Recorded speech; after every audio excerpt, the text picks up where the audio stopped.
What's up, y'all? It's your girl, Jasmine K, and welcome to Post Fight Week Reactions. We are going to rehash this past weekend fights, the top ranked card, a little bit of Carmel Moulton and William Zepeda as well. But I want to know right off the bat, what were you guys' reactions to this past weekend fights? Who had the best performance? A lot of you guys rated um, that what's the young prospect name? Abdullah Mason was going to have the best performance coming into the fight weekend.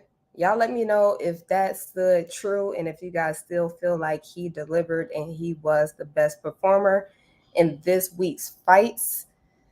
I'm going to say it's a split between him and Carmel Moulton as far as best performances. There were some good performances, there were some robberies, and there were some lackluster performances, but for the most part, it was a good weekend of fights. Um, let's start off with Carmel Moulton, because to me, there's a two-way tie between him and Abdullah Mason as far as who had the best performance. Mason had the best performance by far. He's no joke. Okay, I see that. Shakur fight, bad, two boring fights. Listen, he gave y'all what y'all wanted. He stood there right in front of Artem. He did not run. You guys are just looking for a knockout that probably is not going to come from Shakur Stevenson at this point. Maybe a stoppage. Maybe there was room for a stoppage, potentially. But I think you guys are just setting the bar extremely, I don't even want to say too high for him. But given the fighter that he is, you guys are trying to force him to be a fighter that he's not. And it either needs to be you love him and you on a bandwagon and you support him, or just jump off completely, minus the hate. But anyways, Carmel Moulton advances his record to 4-0. Had a dominating performance from the gates, got his guy out of there in the second round. Quick fight. I mean, listen, PBC and Floyd and Al Heyman, they're all doing exactly what they're supposed to do for this young man as far as what they're doing for him and pushing him. And I even like that they're giving him free range to fight on other platforms. I'm not too familiar with the platform that he fought on this past weekend, but it was a really big card because he fought on the undercard of the two MMA guys. I'm drawing a blank. Masvidal, did I say his name correctly? And then Nate Diaz, you know, big card for him to fight on. Yeah, that was the card he fought on, correct? Correct me if I'm wrong in the chats, but I believe that was the fight card, which was, a crossover fight, but a big opportunity given the two names of the headliners. Yes, Masvidal. However you pronounce his name. I'm not big into MMA, but I am familiar with the guys that are over there. I think that he gained a whole nother fan base. He's a exciting fighter to watch. He has the fan favorite style that brings people and puts their butts in seats. I think in this case with Carmel Moulton is not like what we see with a lot of other young prospects or young guys coming into the game, turning pro within the first couple of years of their career, where we see the flashing knockouts, we see the power, we see the style, the excitement that as a fan, a boxing fan, you want to see. And then as they continue to grow in their careers and they step up in weight division, it's almost like the power kind of diminishes and they lose the power. And sometimes they lose the fans. I think with Carmel Moulton, as he continues to move up, right now he's fighting 135. Let's see, I think he's fighting 135. Let me fact check that.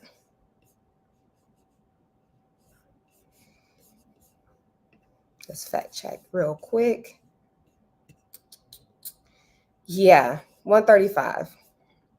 I think this last fight was at a catch weight because he weighed in at 133.5, and his opponent was 137 and three quarters. But yeah, between 130 135 is what he's fighting at. I feel like as he continues to step up, goes to super lightweight, eventually I think the power is still going to be there. And even if he decides to step up two more weight classes in the entirety of his professional career, I think the power is still going to be there and it's going to come with him. So I think it's great that he's gaining the attention of casual boxing fans, non-boxing fans that were at that event, that were there to see Nate Diaz. It was a great opportunity for him, and shout out to Floyd and Al Heyman at PBC for giving him that leisure and that flexibility to go and fight on another card, because we all know that we like to criticize them and say that they don't push their prospects forward. But yeah, very impressive. I mean, I wasn't expecting anything different from him. Yeah, I mean, Carmel's a super aggressive fighter. I haven't necessarily seen him in a fight where he's had to stalk down his guy, but he does generally is aggressive and is pressing forward and is stepping forward to his opponent. A lot of the times he gets these guys on the ropes with ease with just his pressure that he applies, and then he finishes them. The punch placement is super nice. The power's there. Defense, for the most part, is there. Could it be better? Obviously, it could be better. I haven't necessarily seen anybody that's really challenged him to show us his footwork, but all across the boards, he had a really good performance and dominated in a fashion that, to me, was to be expected. Moving on, before we get into the top rank card, William Zepeda. He had a knockout performance, got his guy out, Giovanni Cabrera, out in the third round. Impressive performance, definitely impressive. He looked good. Cabrera, I wouldn't even say that he has an awkward style, but he gets away with a lot of bad tendencies. He doesn't really have great defense, and he stands straight up, chin straight is out, there to be hit. Yeah, those three things within themselves are a recipe for disaster. But to my surprise, this was the first time that I seen him fight, and against William Zepeda in the first round. Like, I would say that I would score the first round to Cabrera, and maybe even the second round I would give Cabrera, because his offensive punch output was so high, and at times it kind of kept William Zepeda offense in freeze mode. Not to say that he wasn't being offensively active, but he wasn't able to close the distance in on him, and he wasn't able to land shots on him in the first couple of rounds. I'll say the first round and half of the second round, he wasn't able to close that distance. Cabrera was basically, as soon as he saw him take an inch, he was just throwing combinations, throwing a jab. The jab wasn't even like a strong jab, a stiff jab. It was like a flick jab most of the time. But he was just offensively active. However, it seems as though between Zepeda's pressure and his ability to just figure out how to get in the inside, as well as figuring out that, okay, I felt your power, so I'm just going to go ahead and step to you, and I'm going to close this distance, even if I may get clipped coming in, because I felt your power and I know that I can take it. That's the thing that put a pin in it, because I'm going to talk about it with Shakur.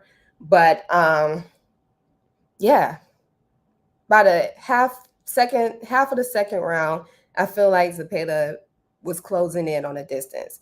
And then by the third round, if you didn't see it, 100% was he closed the distance. He was throwing combinations in the inside. The punch that put Cabrera down was, I can't remember if it was a hook or uppercut, but it was a body shot. And yeah, good performance. Like I said, good performance. We're going to get to Oshaki versus Conceição. We're definitely getting there. With the win of William Zepeda, I believe he was already ranked number one in the WBC rankings for the lightweight division. But if he wasn't before, that's where he's at now. And more than likely, we're going to see the matchup between him and Shakur. Shakur is now a free agent. He honored his last fight with Top Rank. So, yeah, Cabrera had his hands down, no defense. That was another thing to add to that.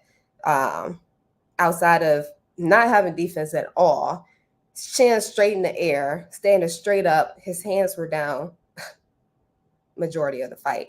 So things that for him to have made it to the third round, I'm impressed.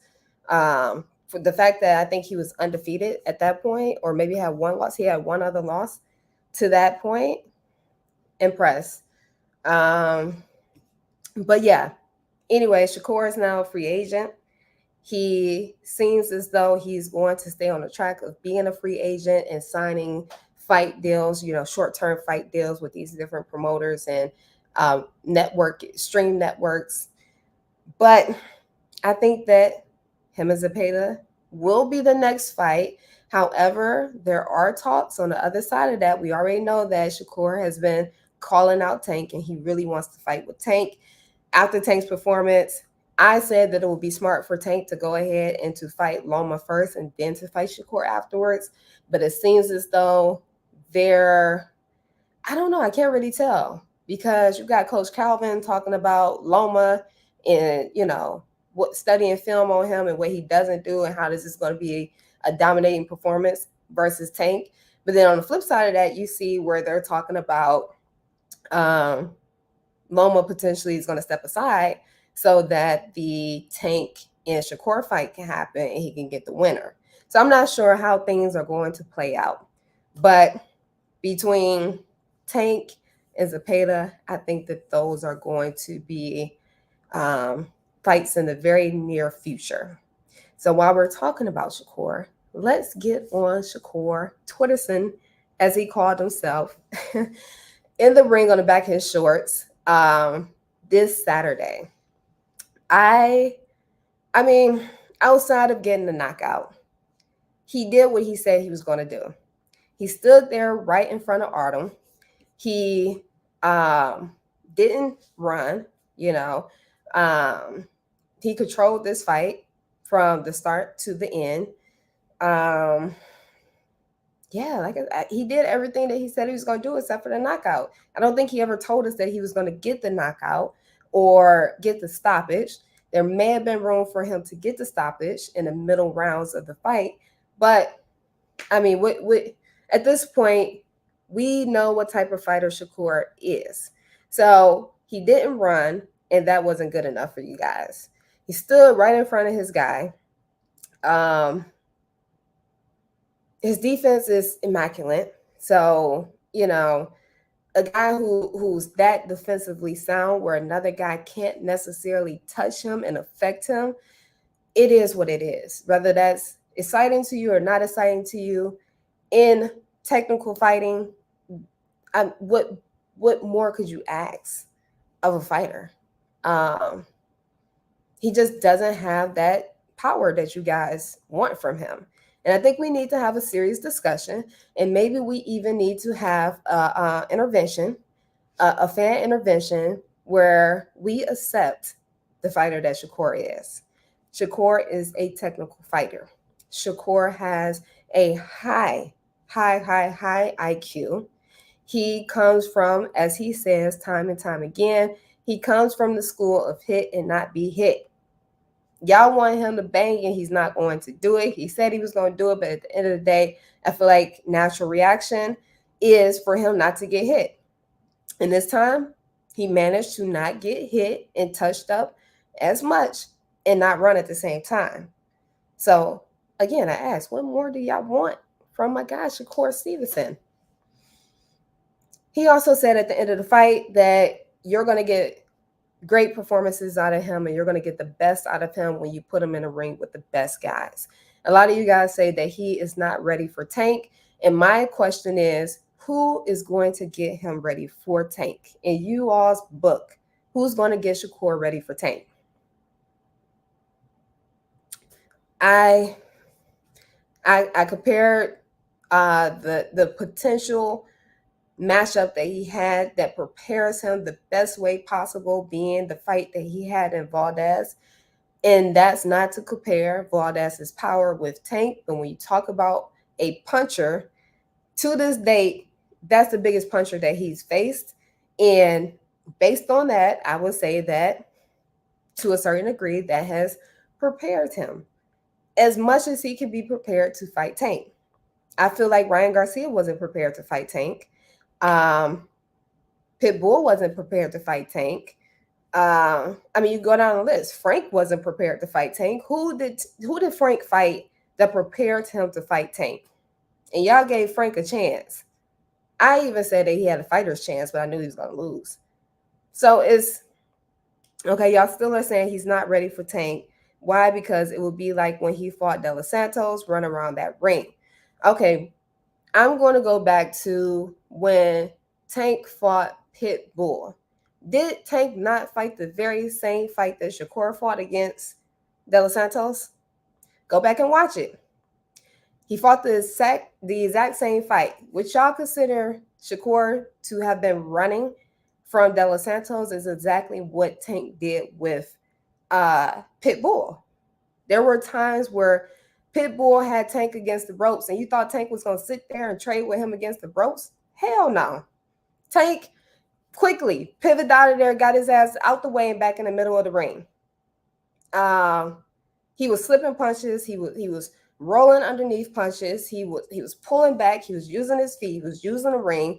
When Tank wanted to, I mean not Tank, when Pitbull wanted to put on the pressure, what's that little thing they call where they wave the little? He basically was doing that. He was out of there. The only difference is Tank also, not also, Tank has the power. But even Tank's power didn't get Pitbull out. Granted, Tank hurt his hand in the 6th round. I think it was what was it? It was I don't think it was an overhand left. Maybe it was, but he hit him right on top of the head. And that's what injured his hand. And then as the rounds continued to progress, his hand got worse. But he was cracking Pitbull. He was cracking Pitbull with some shots, and Pitbull was still there the entire fight, putting on the same pressure, walking him down. So it's when you have a guy that's a pressure fighter like that and that has power to a certain degree, that like you will be a fool to just stand there in front of him. He hurt his hand trying to land an uppercut. I don't think it was an uppercut. Maybe that was in the later rounds, but according to him, when it happened in the 6th round, I think he said he hit him on top of his head. Tank beat him up, Jay. So again, it's who's going to prepare him at this point. I think Shakur is as prepared as Shakur will ever be prepared to go up against Tank. I think Shakur's IQ is going to put him in a fight with Tank. Obviously, Tank probably wouldn't respect Shakur's power. So you probably are going to see Tank, similar to what he did with Frank, fighting more on the front foot, fighting, pressing forward. He's going to be one actually pressing the fight. And Shakur is up to him at that point to use his IQ to, I don't even want to say set up traps but set up his shots. He's going to have to be a counter fighter, a counter puncher, which I think he has the ability to do. I'm pretty sure if Tank catches him clean, Tank probably would put Shakur down, but I think that Shakur's IQ is going to make this a different type of fight. And at that point, then it's going to trigger Tank's IQ. And he's going to have to make adjustments as to how to close the distance in on Shakur, how to land against Shakur. Shakur is a bigger fighter as far as length and reach. So that's going to play into his advantage in the sense of like Tank being able to close that distance. But 12 rounds with a guy like Tank is going to require a lot. It's going to require a lot. And unlike Valdez, Tank got the conditioning to go all 12 rounds. He got the conditioning to go all 12 rounds, and he can keep up with the same pace. So I think if we wait any longer, we'll get the fight. And when we get the fight, you guys are going to say that Tank is old. So, again, Sham said, I'm ready for Shakur against the better challenges so we can stop the nonsense that Shakur is in a upper echelon's talent. But I'm under the impression we're going to see a different side of Shakur. Okay. He also said there isn't anybody who can get Shakur ready for Tank completely, but I love that Zepeda fight, I love the Zepeda fight idea and the Loma fight, but nobody has the dangerous power at 135 as Tank to get Shakur ready. 100% agree. 100% agree. Now, when it comes to Artem, it seems as though De Los Santos had more power than Artem did. Artem landed on Shakur. He not that hard to hit. No, he's definitely not that hard to hit, but can you hit him? Like I said, with the Tank, I think the only disadvantages that plays into this fight with Tank up against Shakur is the reach advantage. And with Shakur being able to just pull back with the slightest movement of his waist, like his waist management and his ability to miss shots because of that is something that we should be talking about. The footwork is there as well. Defensively, like he's sharp. So I think with those components, the reach advantage, I think it makes for a disadvantage, obviously, with Tank. But given the style that Shakur fights, especially, is why I'm saying that it will be a disadvantage. And I'm pointing that out. He is hard to hit, especially clean. I don't know, Thrill, how long I'll be on. We've only talked about 2 other fights to this point, so I got to work through the rest. But yeah, so with Artem though, one of the things that I would like to see with Shakur as he continues to grow in his career is to take more risk. And a lot of people were saying that he wasn't listening to his corner, and his corner was telling him to basically throw more combinations, to throw more punches, to take more risks. And what I would like to see for him to develop is that risk-taking ability where he's willing to see how much power his opponent has. Obviously, not telling him and not wanting to see that happen in a reckless way, but it would be nice to see him kind of like how most of these fighters say, oh, once I felt their power, oh, I knew, okay, I could close the distance, or I was more willing to close the distance because I felt the power and I knew that I could take the punch. I think Shakur has been so afraid to get knocked down, and maybe not even afraid. Maybe afraid is the wrong word. But if he was willing to, all right, if I get knocked down, I get knocked down, but I know myself. I know my chin. I know my stamina. I know my conditioning. If I get knocked down, I know I can get back up and I can continue this fight. And maybe, I can make the proper adjustments going forward. I feel if he gets to that point where he says, oh yeah, I felt this power, and I decided to turn it up from there. I decided I can allow for the distance to be closed a little bit more. We're probably never going to get Shakur to fight in the pocket. We'll probably never see that, ever.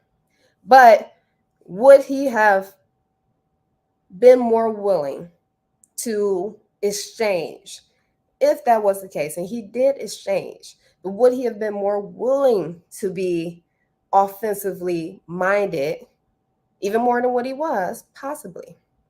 Possibly. Let's see.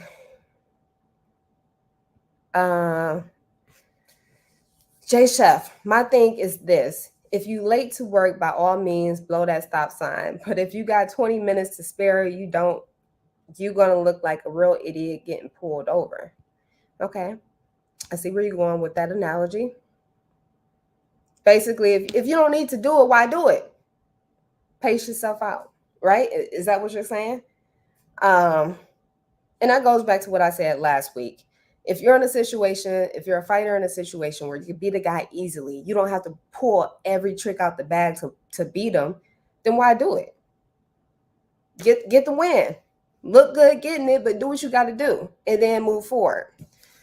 All right, let's see. What else you guys got?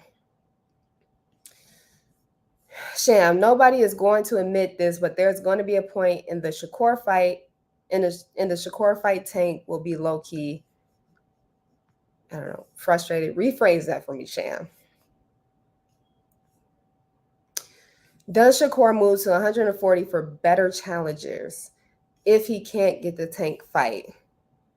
I don't think so. I think he stays where he's at. And based on what he said that he's going to stay where he's at and he's going to become undisputed and then he'll move on. Let's see. The problem with Shakur is that he's not looking good getting it. Again, to what definition? You guys want him to be this one fighter and he's just not it. And you guys are criticizing him based on what you want him to be versus who he is. Shakur done if Tank catch him in the inside. I agree. Outspoken 520 Boxing said, I got a question for Tank fans and Shakur haters. Who was the last champion that Tank beat that he took from the champion? I know this answer and how long it was.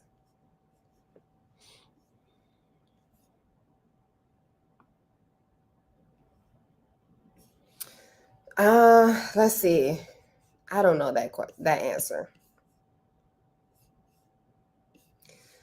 Jose Pedraza is what you guys are saying. 5 to 6 years, boxing fan.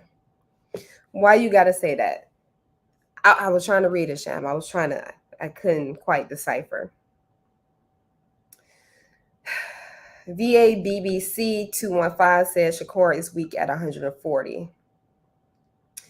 In these times that you need every trick in the book because of the judge and look at Oshaki. Oshaki didn't need every trick in the book though. Oshaki needed to I can't even say that he needed, right? Because at the end of the day, it was a robbery. And we're going to pause because we're going to get to that. Let's just hold. Okay, DW said Pedraza 7 years ago. I'm only criticizing him for the fans walking out of stands. Sweet Pea was a southpaw slick boxer fan, never walked out on him. He was super entertaining. However, you're talking about in an era where people really appreciated boxing and the art of boxing and the science of boxing. Today, people, instant gratification, right? They want to see the knockout now. They want to see power now. They want to see excitement now. Half these people are drunk and, they just want something to woo about. So, yeah. I think Williams Zepeda can stop Shakur. I don't know. Shakur, a good technical boxer and has a good defensive mind. Yeah, I gotcha. Okay, what do you think does the best numbers? Tank Loma or Tank Shakur? Tank Shakur. Depending on where it happens. If it happens in the States, I'm going to say Tank Shakur. If it happens overseas, I'm going to say Tank Loma. KO is what the new boxing fans want. Yes. They want KO and shit talking. That's what they want. Shakur is a Tim Duncan of the 135. I like that. He definitely is. Not really. Floyd was a great defense and still made his fights interesting. I was thinking about that. This past weekend and trying to figure out what's the difference between how Floyd was able to keep his fans engaged and interested in wanting more versus Shakur. Because Floyd didn't have the power. I mean, when was his last knockdown? I Maybe Miguel Cotto, maybe was anybody before Miguel Cotto that he scored a knockdown on? I don't know. Yes, Floyd fights were all pay-per-view. Yeah, but that's because of the fan base that he had. And maybe also again, that's a conversation and a topic worth discussing for sure. Because what is the difference between Floyd style and Shakur style? I think because of Floyd's style and because Floyd's lack of power, I feel like a lot of guys had confidence and really thought that they could knock Floyd out. And he continuously proved them wrong every fight. But fought a very similar fight to Shakur, so I don't understand. I don't understand it. Floyd lead up to fights is what sold him in the money era. They paid to see him lose. Yes, exactly. Is Mason too young to step up for the opportunity?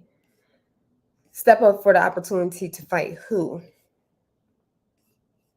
Outspoken 520 also said, I don't know if I'm reading this twice, but Sweet Pea is one of the greatest defensive wizards ever. Sweet Pea style wasn't appealing either. If he was, who wouldn't got robbed versus, if he was, he wouldn't have got robbed versus Chavez Sr.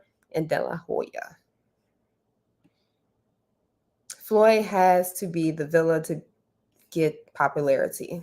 Villain.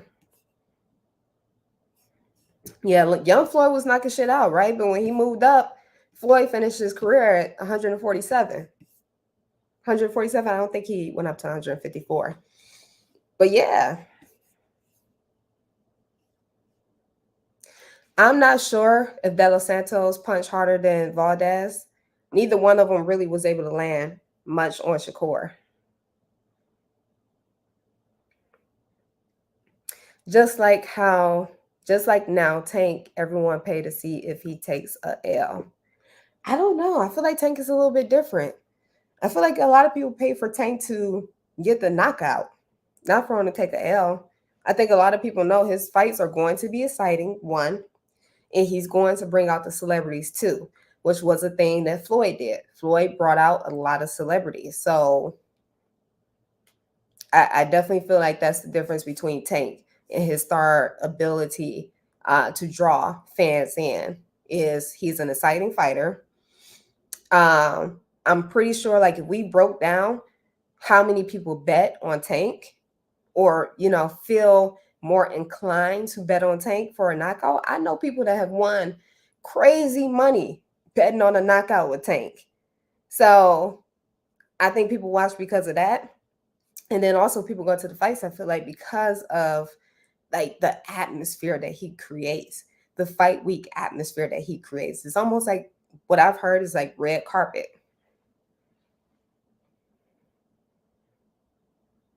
Yeah, we pay to see Tank KO opponents.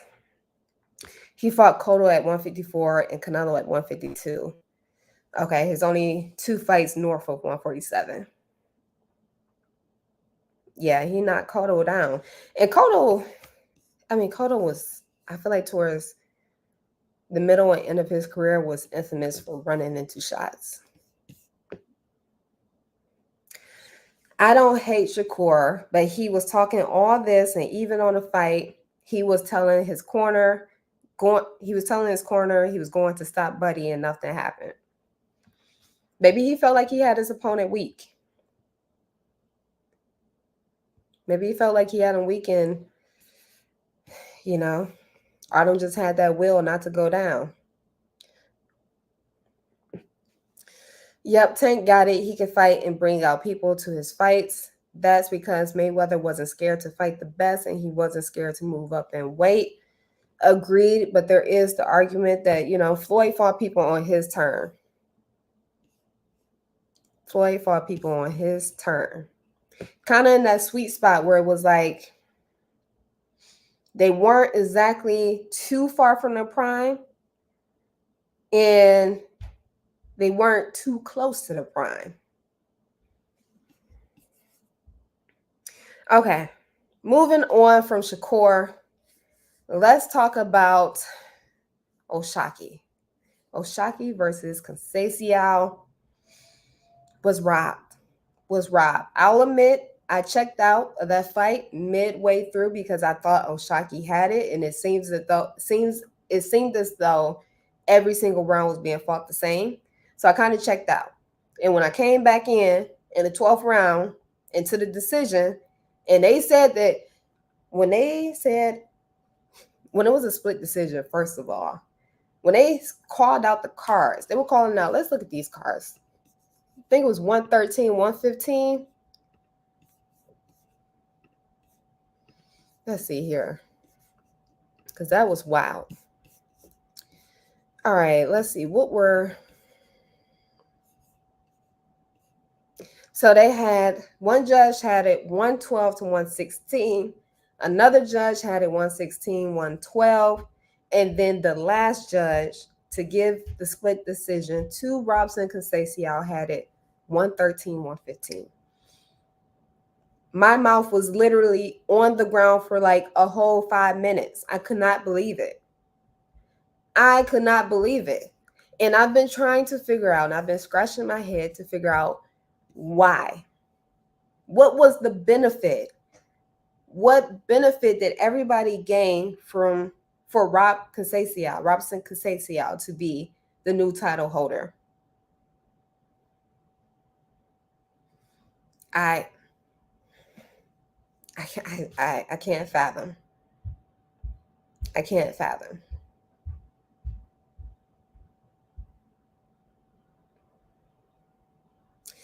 Let's see.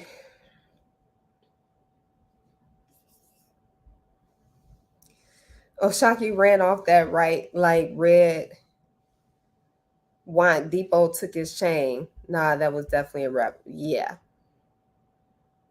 Yeah. The judges definitely snatched that chain. You saying he ran off. Oshaki just didn't throw enough punches. He was blocking shots all night. That's not going to win you a fight. But he was landing more punches in every single round except for I think one round. When I looked at the CompuBox numbers, I think it was maybe the fourth or fifth round where Conceição landed more punches than Foster. Now, Conceição did throw a hell of a lot more punches than Foster did, but they weren't landing. So what are we talking about? What are we really talking about? But they're both black too. Like, I don't know. Could he have thrown more? Absolutely. But it's unfortunate in this situation where not only did he think it was a shutout performance, probably majority of the fans, I thought it was a shutout performance. Even the guys that were calling the card, I can't remember who was given their unofficial card at the end of the rounds, but even they had it as a shutout. I don't understand. Okay, let's hear this. I can only think of one benefit. Shaki said that Conceição had loaded gloves the day before, and basically his team inspected the gloves, like what happened with Floyd and Madonna. Maybe the fix, the A fix. That still don't make any sense to me. They robbed Oshaki like they did Loma in the Haney fight. That's nowhere near compared. We cannot compare that. This robbery was on a whole nother level. Whole nother level.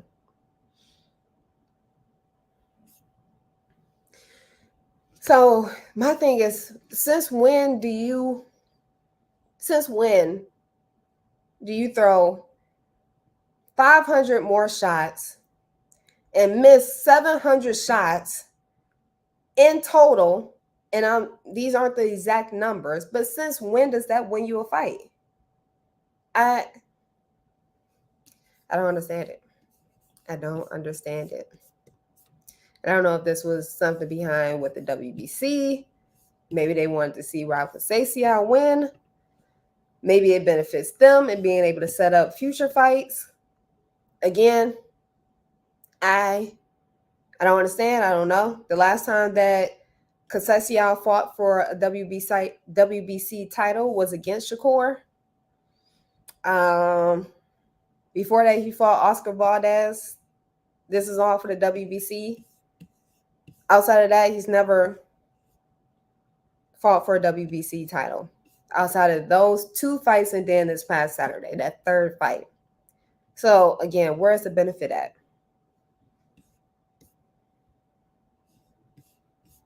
I don't know.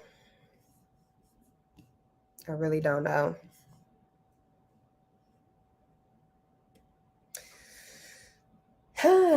What do you guys think? You think he's going to get the rematch? I honestly don't even think he's going to get the rematch.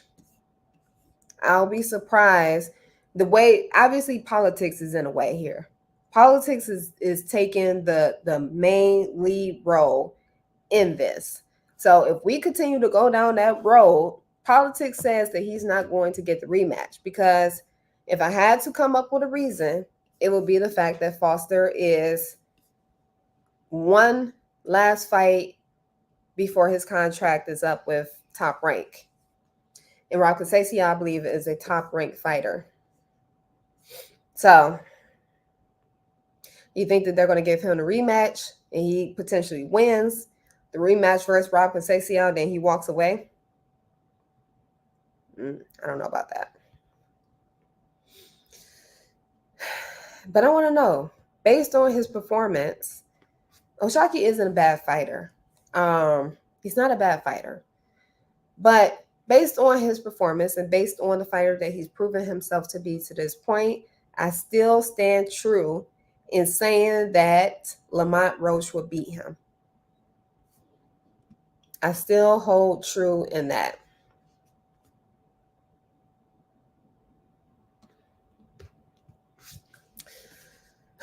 What do you guys think realistically is going to be next for him?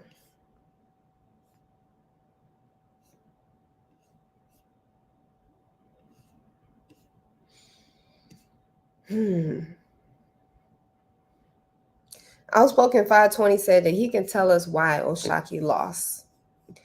O'Shaquie didn't throw a significant punch that got the judges' attention. To win like that, you have to be a draw to boxing, and O'Shaquie is not. Judges hate defense with limited offense. But he fought the same fight that Shakur fought. Same fight.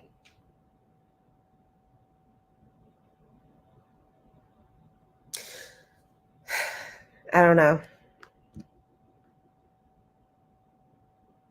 Maybe God is pressing him to find another gear because he would need it in that fight. I definitely feel that that is the biggest takeaway from this. That is the biggest takeaway. That going forward, unfortunately, he can't get complacent. He can't get to a point where he feels as though he's in control and he's winning the fight. He must fight like he's behind every single fight. We'll see.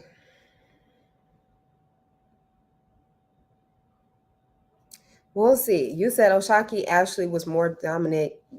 O'Shaquie actually was more dominant than Shakur. I don't know. I think I would say Shakur. Shakur was a little bit more dominant because Shakur actually was walking down Artem at several points in the fight. At several points in the fight, Shakur had Artem retreating. So I don't know if I'm gonna say that. I don't know if I'm gonna go that far. They fought a very similar fight, but Shakur did turn it up more. And he actually said he didn't want to leave it in the judges' hands and basically get the same outcome that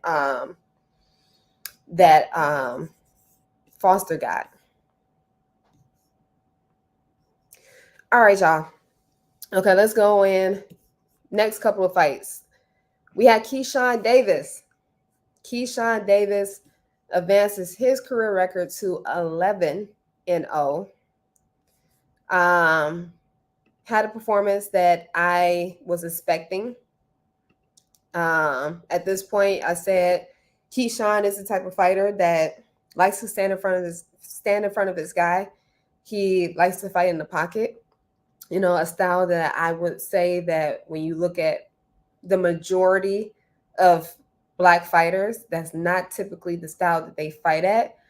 But this is what I feel like Keyshawn Davis has found the home in his style, and it's a fan favorite style for sure. Um, is the power there? Is the power there? I don't know. I don't know. He couldn't get his guy out, and you could tell he was really going for the knockout, and he went all 12 rounds. But nonetheless, I thought he had a really good performance. Um, I thought he showed up. He gave us exactly what we knew he was going to give us. I'm ready to see Keyshawn in bigger fights now. Um, yeah, I mean, not to rush him, but I definitely think that as he continues to, he's 26, 25, he's at a sweet spot where I feel like there's still some development that can be, implemented, that he can still gain at this point in his career and the stage that he's in. But for the most part, I think he's ready for some bigger names. I definitely feel like he's ready for some bigger names, some bigger challenges. I thought that this guy was going to be the most challenging to this point, given the style and given the durability of his opponent, being a veteran, having over 30 fights, 33 fights actually. So I had a sense that it was going to go to distance, but I felt like Keyshawn handled himself. Um, for the most part, I felt like his conditioning looked good. I felt like he fought great in the inside. I feel like he showed us again his defense. He showed us his footwork. He showed us what he wanted to show us, his ability to catch and pull and slip shots and then fire it right back. So, I don't know. Great performance. Keyshawn versus Tio or Frank Martin. I don't think either of these guys are going to give Keyshawn an opportunity anytime soon. No time soon.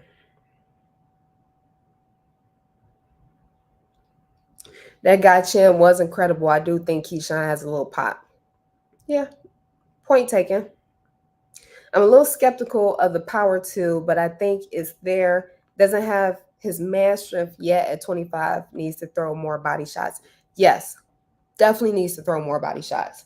I'm glad you pointed that out because that was another thing that I noticed. I also pointed to it ahead of this fight. Didn't really see it as much, but he definitely has to target the body more. I think if he learns to target the body more and make that a priority, he'll start to get these guys out. He'll start to get them out a lot sooner. And just really breaking them down. Like he has the style to break his opponents down. But what's really going to break him down is if he really invests in the body. If he does that, yeah, he's going to be a problem. He's going to be a problem.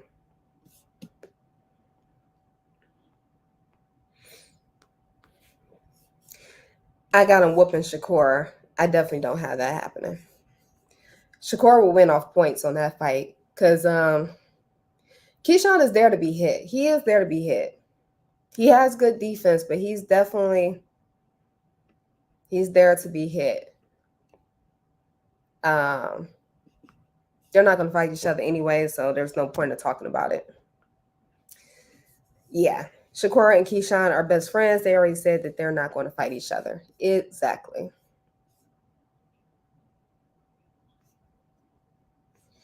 That fight was art and ugly, if that makes sense. It was art from Keyshawn Davis and ugly from Miguel. I was impressed with Keyshawn poise. Keyshawn has been step up in Keyshawn has stepped up in and outside the ring. Would love to see that.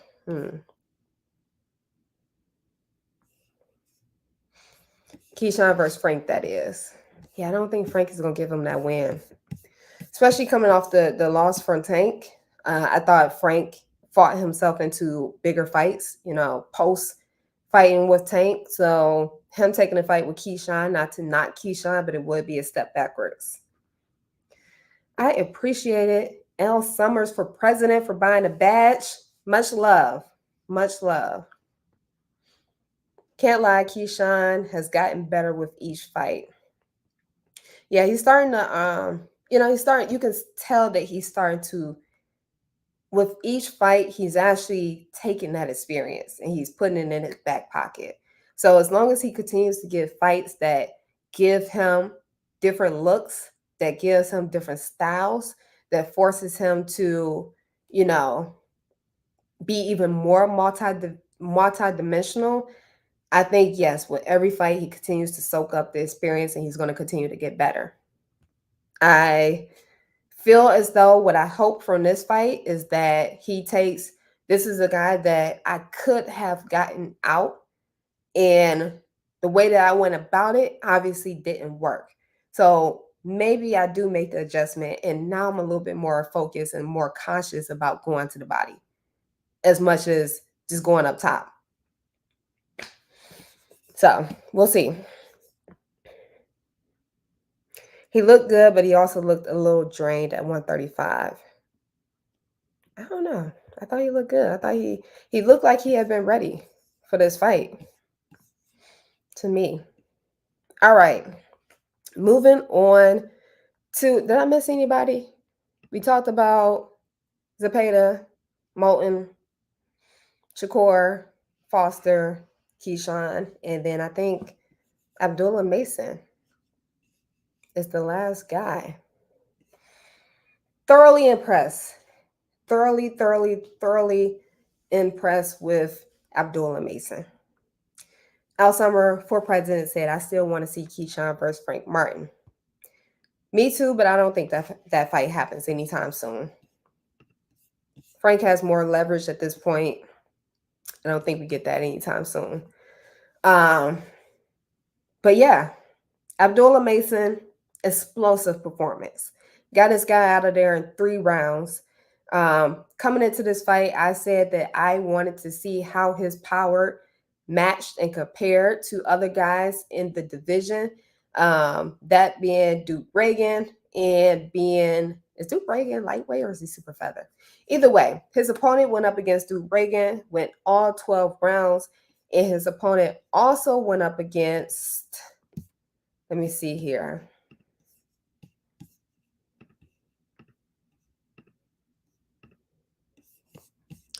Who else did he face? And he went all 8. Oh, Henry LeBron.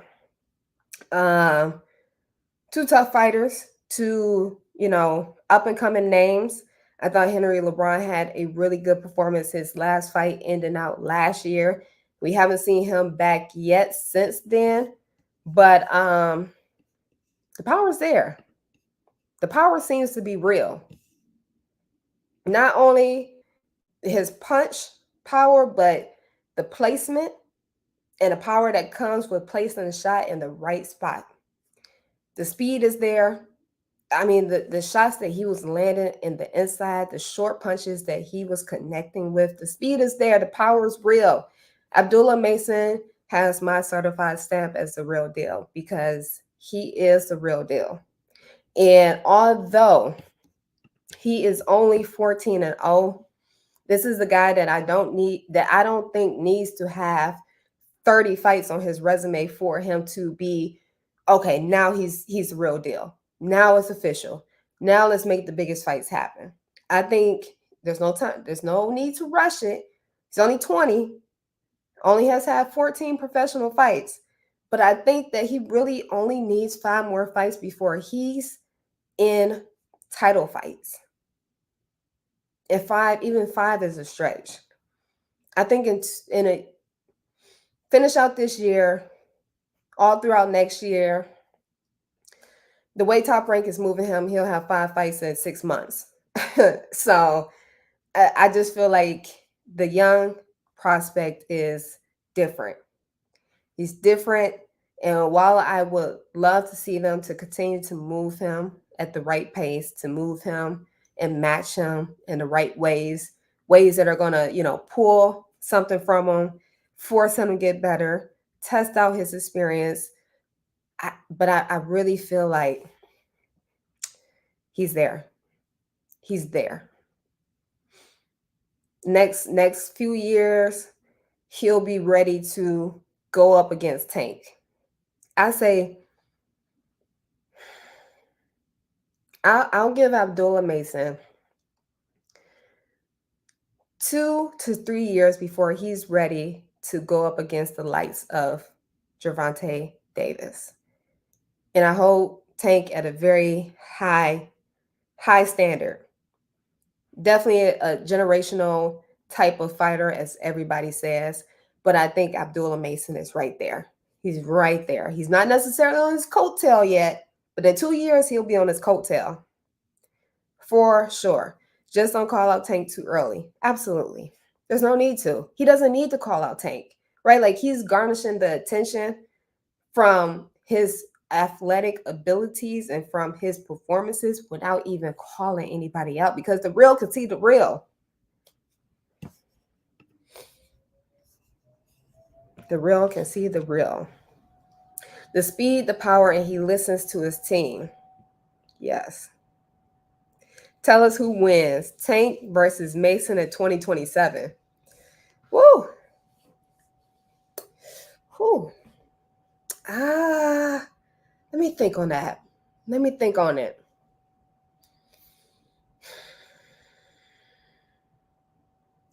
I'm very hesitant to say that Mason, if we get Mason versus Tank in 2027, if he continues to get better, fight after fight after fight after fight, you're talking about in 2 to 3 years, he'll probably have, at the pace that he's going, eventually he'll slow down because he'll be out of those prospect years. But at the pace that he's going, he'll probably have another 10 more fights by then.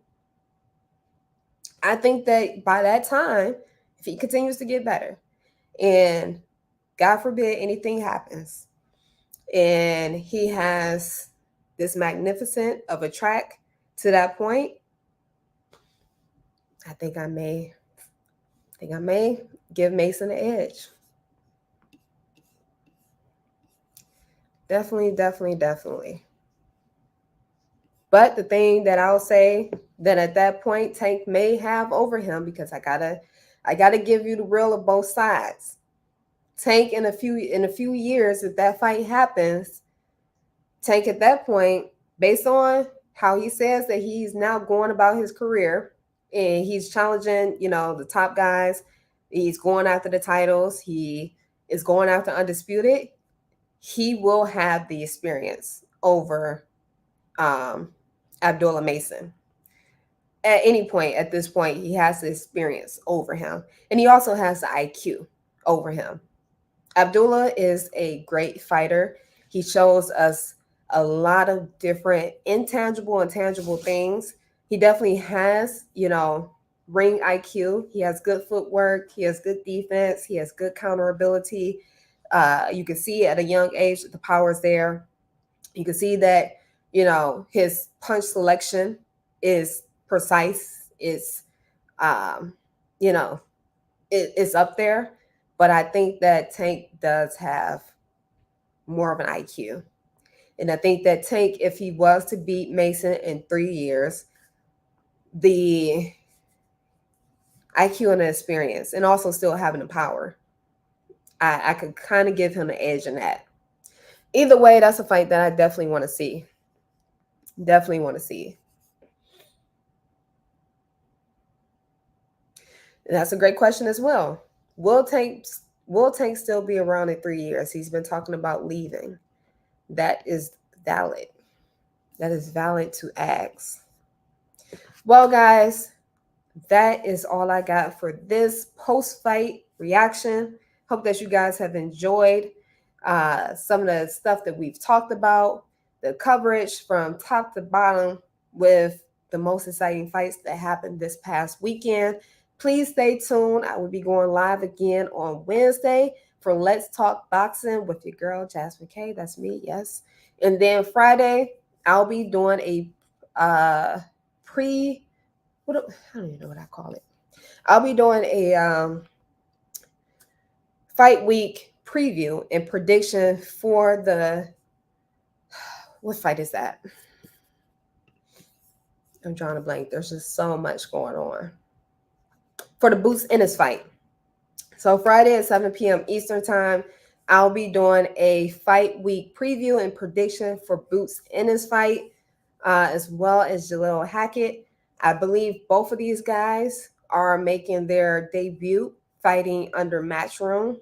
I know Jaleel Hackett was recently signed. I think this is his first fight, fighting with Eddie Hearn. So yeah, we'll talk about that as well. But thank y'all for tuning in. If you are playing this back, make sure that you smash the like button, that you go ahead and subscribe, and share it with anybody else that you know would love to watch this type of content and that is in boxing but has not checked me out yet. With that said, I will catch you guys on Wednesday. Thank you for tuning in. I really, really, really appreciate it. Thank you for buying badges. I really, really appreciate it. That's how you girl make some money on this thing. So please come back next Wednesday. Check it out. If you want to buy a badge, you can buy a badge.